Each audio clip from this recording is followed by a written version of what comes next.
ചപ്പാത്തിക്കും പൂരിക്കൊക്കെ കഴിക്കാൻ പറ്റുന്ന ഒരു അടിപൊളി ഗ്രീൻ ബീൻസ് കറിയുടെ റെസിപ്പിയാണ് കേട്ടോ എന്ന് പറയുന്നത്. ഞാൻ തലേ ദിവസം തന്നെ കുറച്ച് ഗ്രീൻ ബീൻസ് കുതിർത്തി വെച്ചിരുന്നു. അതിലേക്ക് വേണമെന്നുണ്ടെങ്കിൽ നമുക്ക് ഒരു ഉരുളക്കിഴങ്ങ് കൂടി ചേർത്ത് കൊടുക്കാം. ഒരു കറിക്ക് ഒരു കൊഴുപ്പ് കിട്ടാൻ വേണ്ടിയിട്ടാണ്. അതിലേക്ക് കുറച്ച് മഞ്ഞൾപ്പൊടിയും കുറച്ച് വെള്ളവും ചേർത്ത് നമുക്കത് നന്നായിട്ടൊന്ന് വേവിച്ച് എടുക്കാം.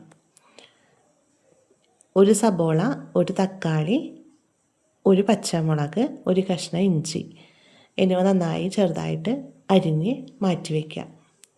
അടി കട്ടിയുള്ള ഒരു പാത്രം വെച്ച് അതിലേക്ക് കുറച്ച് വെളിച്ചെണ്ണയോ ഓയിലോ ഒഴിച്ചതിന് ശേഷം ആദ്യം ഞാൻ സവാളയാണ് ഇട്ട് കൊടുക്കുന്നത്. സവാള ഒന്ന് നന്നായി മൂത്ത് വരുന്ന സമയത്ത് നമുക്കതിലേക്ക് പച്ചമുളകും ഇഞ്ചിയും തക്കാളിയും ചേർത്ത് കൊടുത്ത് നന്നായി നമുക്കത് മിക്സ് ചെയ്യാം. ഇനി അതിലേക്ക് ആവശ്യമുള്ള മസാലപ്പൊടികൾ ചേർത്ത് കൊടുക്കാം. 1 ടേബിൾ സ്പൂൺ മല്ലിപ്പൊടി, 1/2 ടേബിൾ സ്പൂൺ മുളക് പൊടി, 1 ടേബിൾ സ്പൂൺ ഗരം മസാല അല്ലെങ്കിൽ ചിക്കൻ മസാല, ഇതിലേതെങ്കിലും ഒന്ന് ചേർത്ത് കൊടുത്ത് നന്നായി നമുക്കിതൊന്ന് മിക്സ് ചെയ്തെടുക്കാം. ഫ്ലെയിം ലോയിൽ വെച്ചിട്ട് വേണം ഇതെല്ലാം ചെയ്യാൻ, അല്ലെങ്കിൽ പൊടികളൊക്കെ കരിഞ്ഞു പോകും.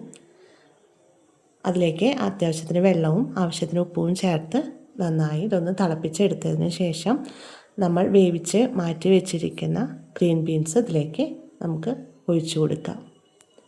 ഇത് നന്നായി ഇതിലേക്ക് വേണമെങ്കിൽ കുറച്ച് ഉപ്പ് പോരായ്ക ഉണ്ടെങ്കിൽ കുറച്ച് ഉപ്പും കൂടി നമുക്ക് ആഡ് ചെയ്ത് കൊടുക്കാം.